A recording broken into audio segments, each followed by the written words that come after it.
Bom dia, boa tarde, boa noite. Seja bem-vindo ao nosso canal e hoje nós falaremos da questão do clima da Ásia. Mas não falaremos todo o clima da Ásia, porque além de envolver vários países, ele envolve extremos extensos de todo o continente. Tá? Você tem vários tipos de clima. Tá? Seja tropical seca, seja desértico. Então, por esse motivo, nós vamos pontuar a característica de alguns desses climas e, claro, passar algumas informações sobre eles. Então, no nosso ponto principal aqui, nós temos que entender que esse processo aqui, nós temos aqui, basicamente, a parte do Mediterrâneo. Tá? O Mediterrâneo ele tem alguns verões que são de característica de clima seco.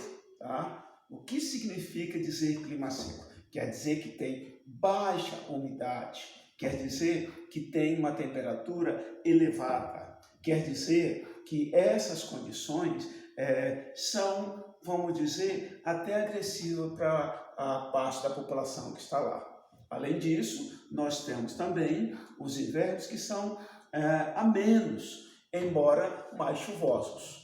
Ou seja, a densidade, ou a quantidade de chuva, a precipitação que cai na região, ela é bastante, como diz, bastante suficiente para suavizar a relação da temperatura do clima das pessoas que vivem nessa região. Tá? A característica visual que nós temos são florestas com vegetação, vamos dizer, mediana, algumas regiões baixa e galhos ou árvores que são retorcidas, uma vegetação mais fechada. Tá? Por quê? Porque a quantidade de chuva que cai na região, de precipitação, está no intervalo entre 200 milímetros a 1000 milímetros anuais. Lembrando para vocês que essa informação sempre se refere no decorrer do ano, ok? Então, essas estações do inverno, como eu já tinha dito, ela é bastante amenizada pela quantidade de chuva. Tá? E, claro, como nós estamos na parte mediterrânea, vamos subindo um pouquinho agora para a questão do clima polar. O clima polar, lembrando para vocês, que se refere ao clima, à influência do clima na Ásia. Tá? Ele tem geralmente uma amplitude térmica, aí, uma média térmica de 28 a 34 graus negativos. Essas condições desses graus negativos, lembrando para vocês que é muito, como diz, próximo do que tem exatamente no extremo do Polo Norte, que lá chegaria até 50, 60 graus negativos, tá? No inverno extremo. Tá? E claro, e no verão, o que acontece com esse clima asiático polar? Ele está próximo de zero. Então ele sobe, entre aspas, de 30 graus negativos, para quê? Para 0 grau. Então, mesmo assim, uma consideração suficiente para derreter a neve e mudar a vegetação dessa região. Só para se ter uma ideia aqui, nós temos alguns pontos fundamentais. Tá? Que esse clima polar, ele está na sua essência coberto de gelo. Então vai aparecer aí, com o derretimento da neve, uma grande parte do seu solo real, uma grande parte da vegetação, onde os campos que vão aparecer dessa vegetação vão ajudar, obviamente, a alimentação de animais, por exemplo, ou até a prática da agricultura em determinados períodos do ano e de determinados produtos. Tá? E, claro, você tem também o clima subpolar. Tá? Então, você tem um clima polar e agora você tem o subpolar, que está um pouco mais abaixo do polo dos polos, tá? Do polo norte especificamente. Tá? Então, você tem uma grande área de influência, como diz, influenciada por a sua continentalidade. que é continentalidade? Aquele clima, aquela vegetação, aqueles ventos, as monções que estão vindo para o interior desse continente. Então, nessa continentalidade, você tem aí 7 meses, como diz, de um verão, você tem uma suavidade desse clima e, portanto, você sai um pouquinho desse clima extremo que é esse baixo. Tá? Então, a quantidade de chuva que já aumenta, ela vai entre 1.700, que é a média mais alta, milímetros anuais, até o limite que você tem de temperaturas de 5 a 3 graus negativos. Claro, lembrando para todos que este inverno ele é curto, ele tem uma outra característica de não mas são 4 meses, professor, quais ação? Não. Como nós temos o eixo da Terra, nós temos a localização da Ásia, nós temos a influência de outros fatores, então o inverno lá não seria, o verão lá não seria 4 meses esticado, estendido, não. Então é mais um tempo de invasão de uma estação na outra, mas com todas as condições de sua beleza. Você tem campos com neves, regiões com florestas, com neve que são bonitos para quem, entre aspas, gosta de neve, pratica esse turismo com atividades com neve, ou campos que estão mesclados com essa vegetação um pouco mais, vamos dizer, ausente da neve.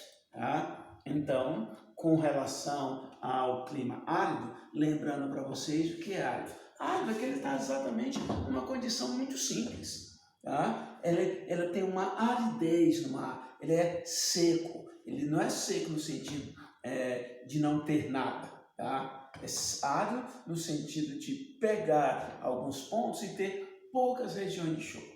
Por exemplo, a região recebe lá da Mongólia, por exemplo, ou próximo de 250 milímetros anuais. Seria quase uma quantidade que chove no desertos ou no sertão brasileiro, por exemplo. Tá? Então, por esse motivo, essa aridez aqui é bastante comum. E as temperaturas que chegam lá, normalmente, comumente, chegaria a 30 graus Celsius. E por isso, claro, no inverno já passaria para o inverso. Tá? Essas temperaturas chegariam a ser 35, como diz, mais baixo com relação ao inverno.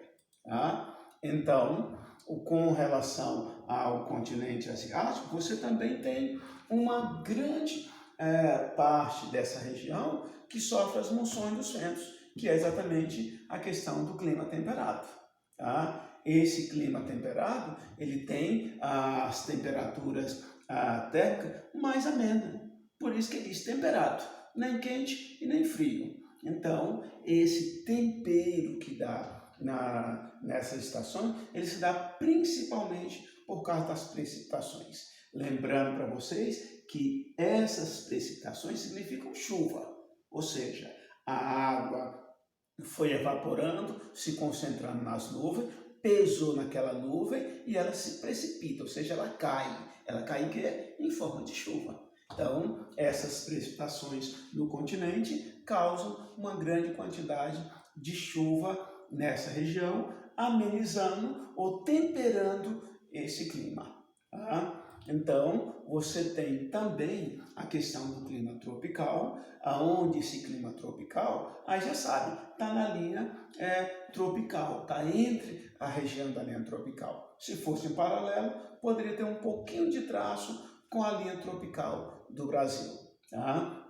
E claro, essa parte, os verões são bastante abundantes, tá? Mas abundantes em chuva. Chove, como diz, razoavelmente nessa região, tá? Principalmente porque elas recebem uma umidade do Oceano Pacífico, do Oceano Índico. Tá? Esse oceano, ele vai bater o sol nele, vai evaporar aquela água, vai subir para as nuvens e vai cair em forma de chuva. essa precipitação, tá? E claro, um outro ponto do clima tropical aqui é a questão da parte insular e o sudeste asiático, tá? Por quê? Porque lá nós temos o clima tropical, mas ele é um tropical úmido, diferente do que nós falamos no anterior. Por que úmido? Lembrando que a umidade geralmente está ligada à quantidade de chuva, está ligada à quantidade de água. Se fosse para uma condição de qualidade de vida. Se tiver essa umidade relativa do ar, tiver 60, 70, está ótimo. Abaixo disso, passa a ter doenças respiratórias, a ter dificuldade, acentuar algumas alergias. Então, nesse sentido, ele altera esse processo.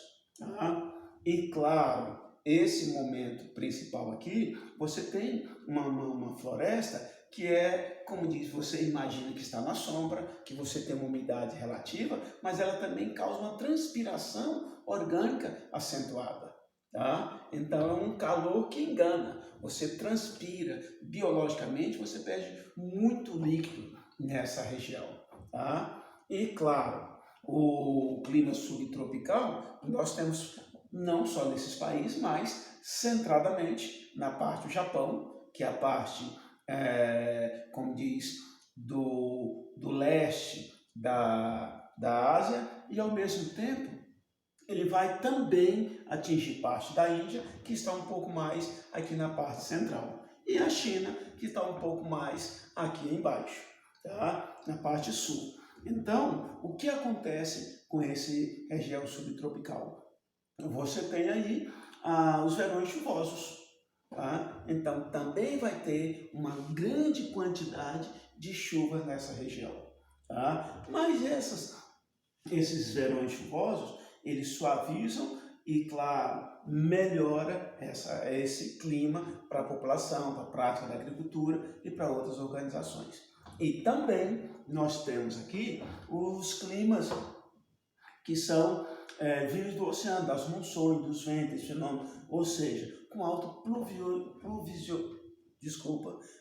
pluviosidade. Então, essa pluviosidade que existe é basicamente porque você pega o índice pluviométrico, que é aquele aparelhinho, aquele recipiente que cai a água, você marca o índice pluviométrico da região.